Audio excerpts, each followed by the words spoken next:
Hey, what's up everybody? So I'm making a video about Assessment 3.0.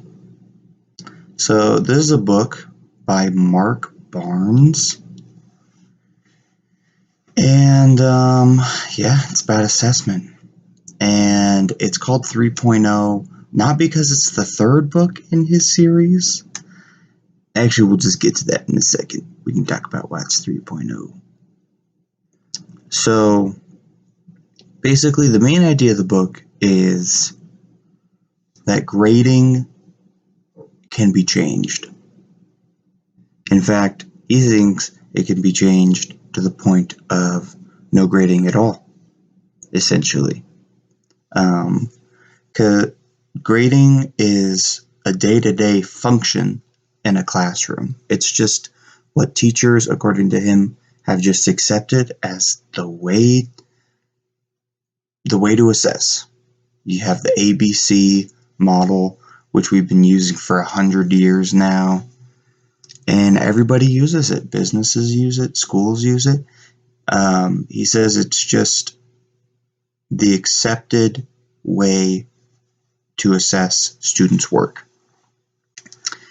And so he argues that education is taking its third leap, its third step in innovation. First, it was just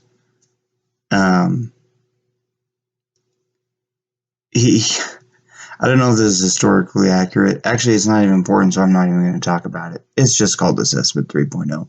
Let's just get used to it. Anyways, so strengths and weaknesses of the book. Some of the strengths, it's really compelling. I don't know, I'm a little bit biased because I'm kind of anti-grading and have been for some time now. So I was just eating it up. I was Pac-Man in this book. He gives a bunch of examples of schools actually using this and succeeding and doing better than other classes in the same school that aren't using it. So obviously that makes it much more credible. Another strength is it's pretty short and it's an easy read. However, some weaknesses, it is repetitive, and while it is meant to be short and pithy, it leaves just a bunch of unanswered questions on like logistics. I mean, he's not writing like a new law or something, you know, so he doesn't have to address every single problem that might arise. But there's a lot of questions like, well, okay, if you're not going to grade, then what are you going to do about this or this in the classroom? Or, you know, there's just a lot of things that he doesn't address. It's not as copy-paste as you would want it to be. Like, you read it, you know what to do, you can immediately put into your classroom. So it's, yeah.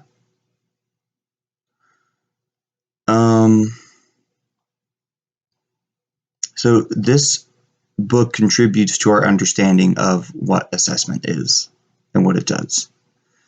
And the biggest thing it does is just question why we do ABC grading. You know, like what does it do? And he has a few awesome points, like ABC grading can be obsessive. Like, that's all the teachers care about, and that's what all the students care about, is a grade. They don't care about the work that they did. They don't care about the subject. All they care about is the grade. So getting rid of the grades, it's just like, it's so freeing for them to consume content and learn things when they literally aren't worried about a grade. Because when you're going into a classroom and the teacher's always like, oh, teachers, they don't realize it, but they're constantly talking about grades, point values. And so if that's what they're always talking about, that's what the students are always going to be thinking about.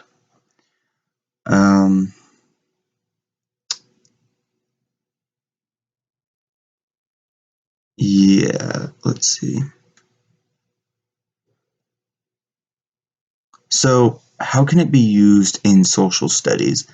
I honestly think he gives examples of how to use it in like math classes and science classes, and it's a little bit harder for me to wrap my head around how to use it in those classes, but I can see it being easier to integrate in social studies. His strategies. So what does he do to grade? Like, so basically, I kind of wrote up this little chart. Let's see if you can look at it. Wonderful, huh? So SE2R, and in his what am I trying to say? His TED Talk, he talks about the 4 words that are going to fix schooling. These are the 4 words.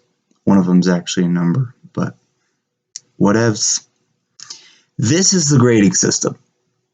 At first I thought this is how he taught and then this is how he graded, but no, this is all grading. He talks about in the book how he had a class and he would submit pages of feedback on their assignments, and he, with good intentions, thinking that they would read it and then get better, but then the students, they didn't care about the feedback unless it was much more organized and had a purpose. So this is basically his grading system right here, and it's not grading at all. That's kind of the whole point. So he summarizes. He provides like 1 or 2 sentences, really short, of what they have accomplished. Like not just critiquing like what they did. Like, you did well on this. He explains and then he gives some detailed observations of what skills or concepts they have mastered based on the specific activity guidelines. Okay. Then he redirects. So indicate students a less. Sorry, I gotta read this. Right. So he redirects, basically gives them something else to work on for the assignment, and then they can resubmit the assignment, so they can do it again. Not just do it again, but like revise it and then resubmit it. So he doesn't intend for an assignment to be me, the teacher, teach you how to do it, then you do it, and then for whatever reason, beyond schooling, beyond the classroom, some kids are going to do great, some kids aren't. That's just how it is. And he wants to avoid that by giving them an opportunity to redo the assignment, And he said that he had a lot of success with this. Just being able to give them feedback that they'll actually pay attention to, instead of, there are so many assignments, even today in college, where I'll get it back and it's just a bunch of X's on it. Like, you did this wrong, you did this wrong. Like, just throw away the page, If you're not going to tell me what's right, just throw it away. There's literally no reason for you to hand me back a page that tells me what I did wrong. In fact, it's destructive, is what it is. It's so funny. He points out things in the classroom that literally make no sense that we do every single day.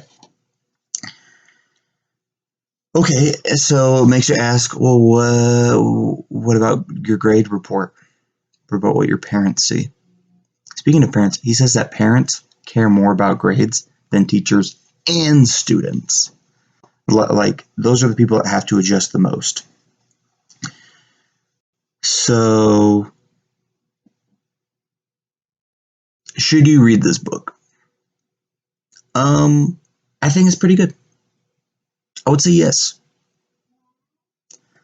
I think it's a great book that a bunch of people could read and discuss maybe solutions to the problems that he doesn't bring up.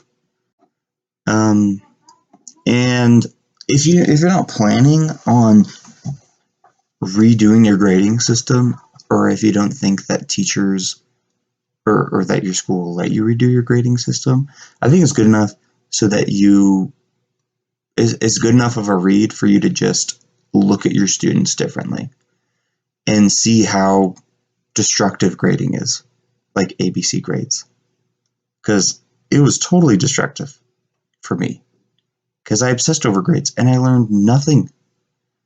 And it was distressing going into college, getting garbage grades because my high school didn't prepare me at all for college, and that being the only thing I care about. Um, so yeah, that's my book review. It's good. I liked it. I recommend it.